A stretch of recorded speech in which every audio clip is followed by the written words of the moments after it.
Good morning students.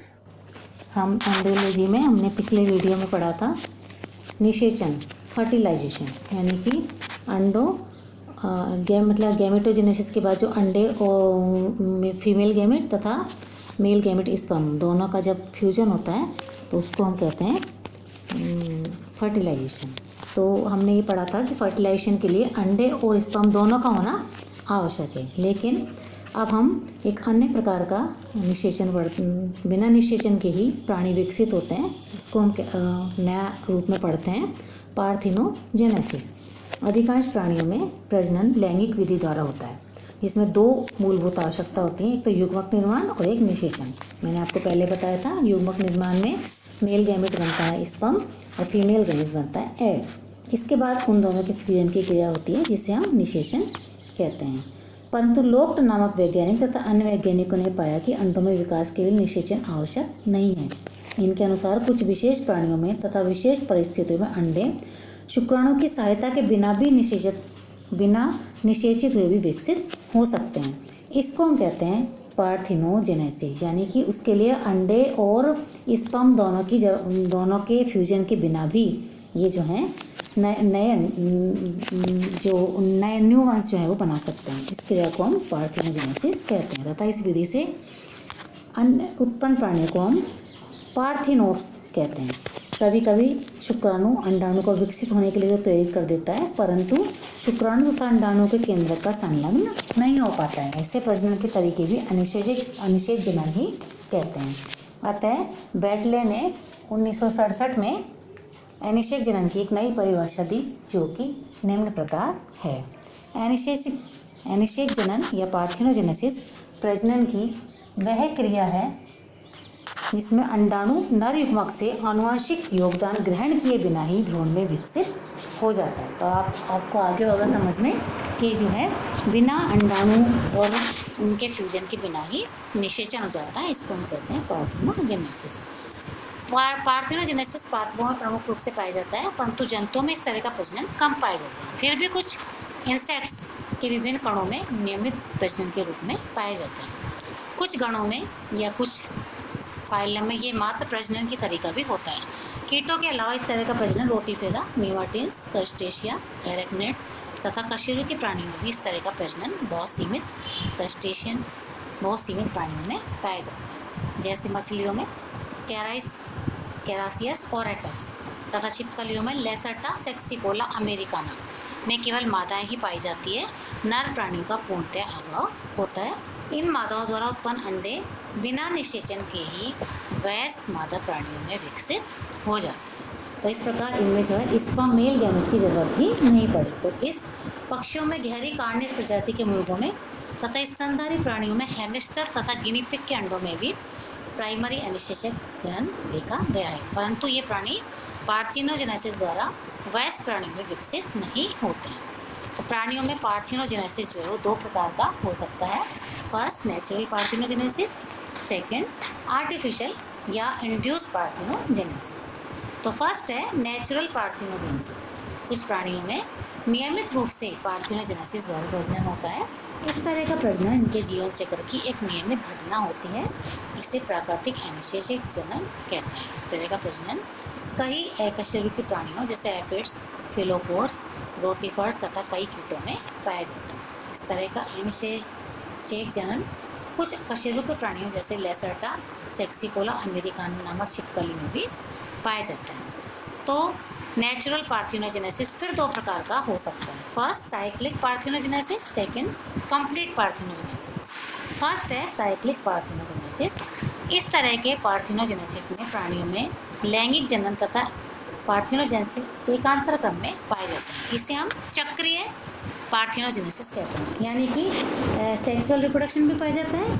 एक बार sexual reproduction हो गया, दूसरी बार पार्थिनोजेनेसिस हो गया, और ये चक्र जो है वो चलता रहता है, इसलिए इसको हम साइक्लिक पार्थिनोजेनेसिस भी कहते हैं। इस तरह के प्रजनन में कई विभिन्नताएं पाई जाती हैं, जो निम्न प्रकार हैं।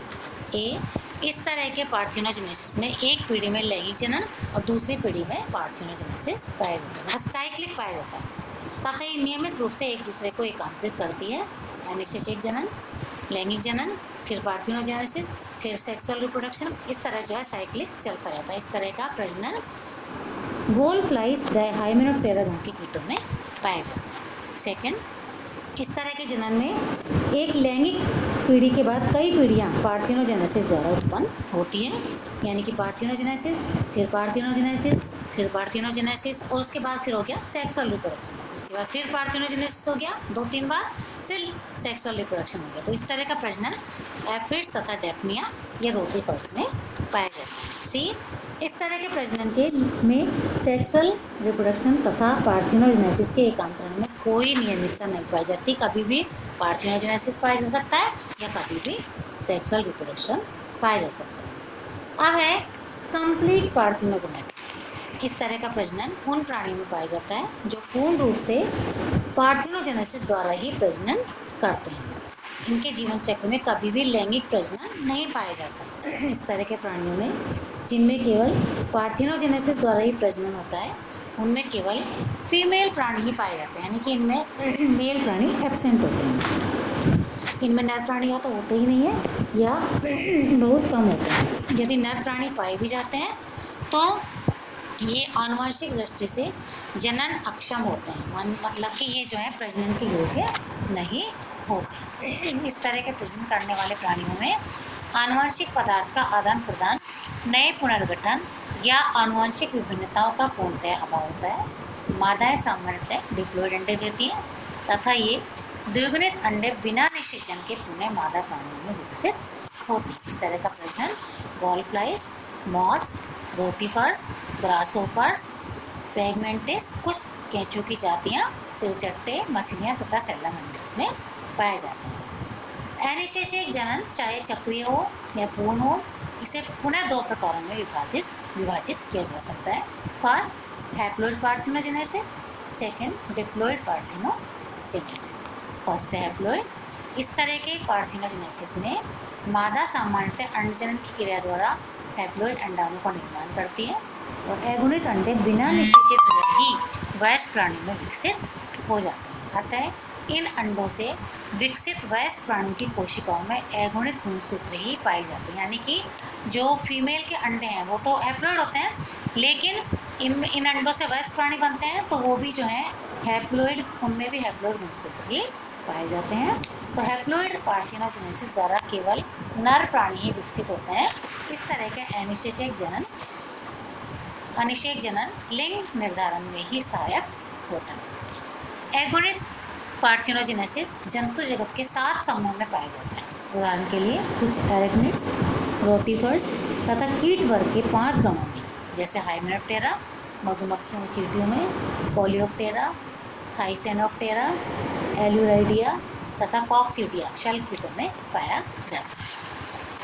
हाइमेनोप्टेरा गण के प्राणियों में हैप्लॉइड पार्थिनोजेनेसिस, इंसेक्ट के हाइमेनोप्टेरा में कुछ जातियों को छोड़कर सभी में अगुणित पार्थिनोजेनेसिस पाया जाता है। ततैये में तथा मधुमक्खियों में मेल पार्थिनोजेनेसिस द्वारा ही विकसित होते हैं। ये नर प्राणी सामान्यतः अंड जनन विधि से बने अंडाणुओं बिना निषेचित हुए विकसित होने से ही उत्पन्न होते हैं। अतः इनकी दैहिक कोशिकाओं में भी अगुणित गुणसूत्र ही पाए जाते हैं। मधुमक्खियों में मादा प्राणी में 32 गुणसूत्र पाए जाते हैं, जबकि नर प्राणियों में केवल 16 गुणसूत्र ही पाए जाते हैं।